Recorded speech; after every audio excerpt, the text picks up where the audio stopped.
Alright guys, I have a 98 Ford Taurus that I'll be replacing the wheel hub assembly. I've had some issues with this left front driver's side.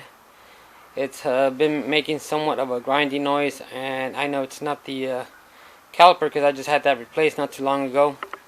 So I will be replacing the wheel hub assembly. So I'll be taking off the tire. I already got it jacked up, so let's move on.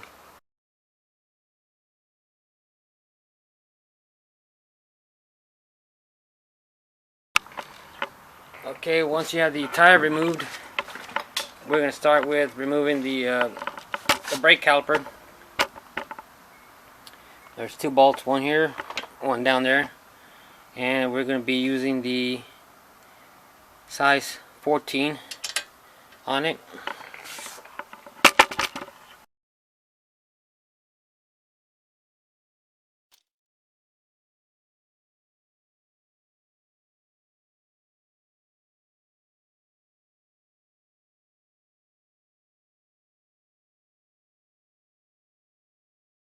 Get your brake pads.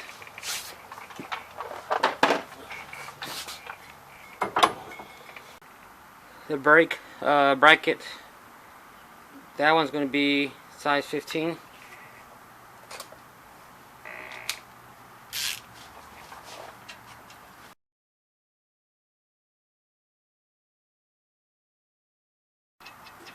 Put your bolt back, that way you know where it is.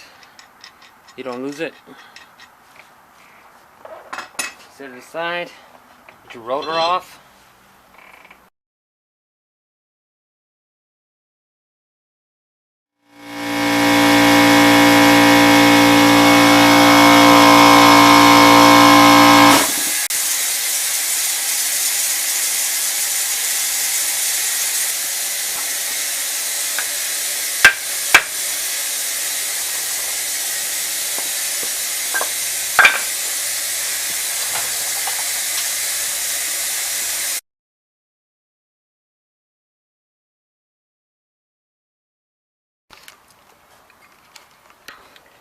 To this one right there, as you can see, I already started.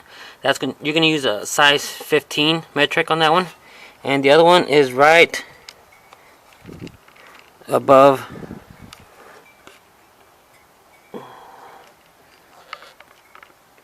right there. And then the other one, the third one on the other side, is right there. And that's only three that you have to remove. But what I ended up doing was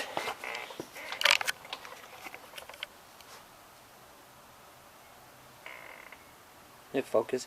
I ended up loosening the spindle nut here on the CV axle joint. And the reason for that is I do not want to remove the ball joint at the bottom because it is a real pain to remove, and I certainly do not want to mess up the boot on the ball joint. So this is, I guess, a little bit of a shortcut, is just loosen the spindle nut,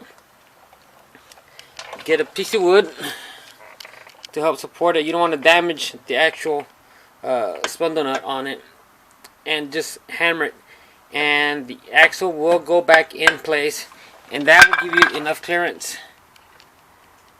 to get your wrench in there.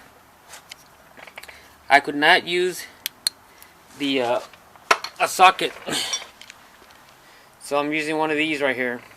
It says size 15. You can get it in there and just loosen it up. And you do want to be careful and not mess up with the tone ring on your CV axle. You do not want to screw that up. So go ahead and remove those three bolts on the hub assembly.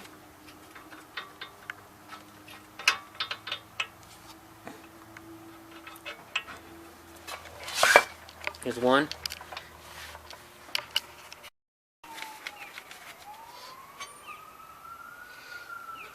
So this one's already loose.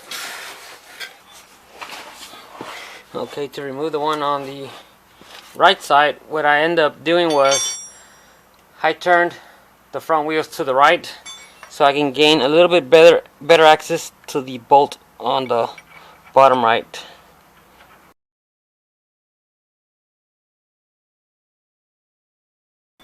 Okay, now for the one on top, I turn the wheels to the left, and I'm gonna use my my wrench here. I admit it's gonna take some time to remove, but like I said, I did not want to risk removing the ball joint. Remove the ball joint and using the fork to remove it and damaging the boot on it, because I just replaced the ball joint maybe about a couple months ago. So I do not want to mess with this. So I'm gonna remove it this way. I already got the two bottom bolts for the wheel hub assembly loosened up. Now I'm just loosening the one here on top.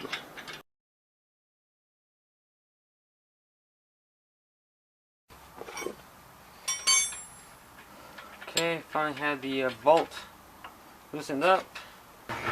Okay, once you've loosened the top bolt off, go ahead and release your spindle nut and remove your wheel hub assembly.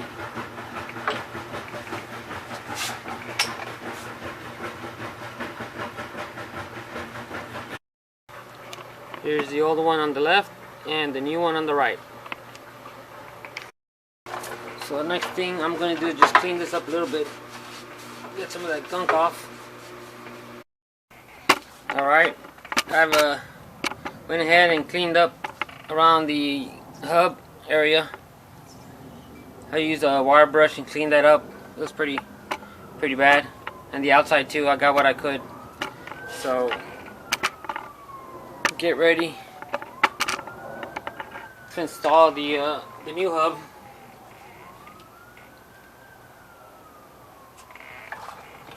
And you also want to clean the threads on your CV axle and on the grooves on here also.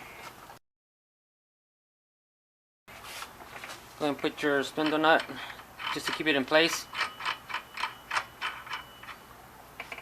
That way your hub doesn't move around as you're tightening the bolts.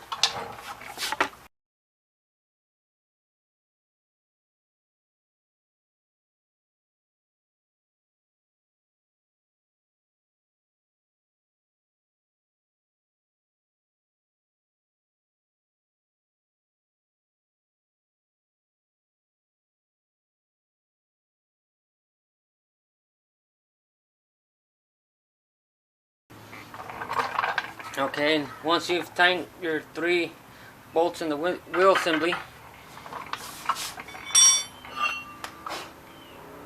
go ahead and put your rotor back, your caliper bracket,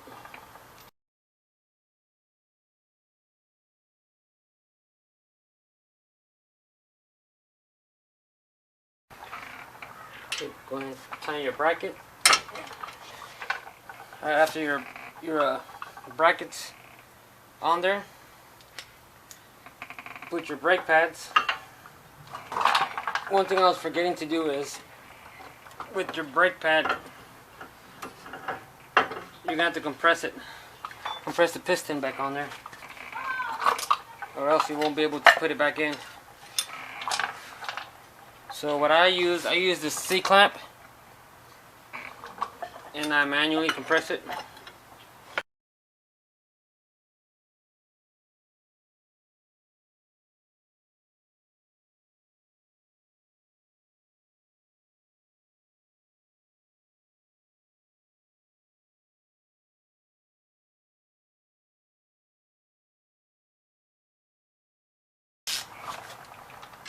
And tighten your caliper.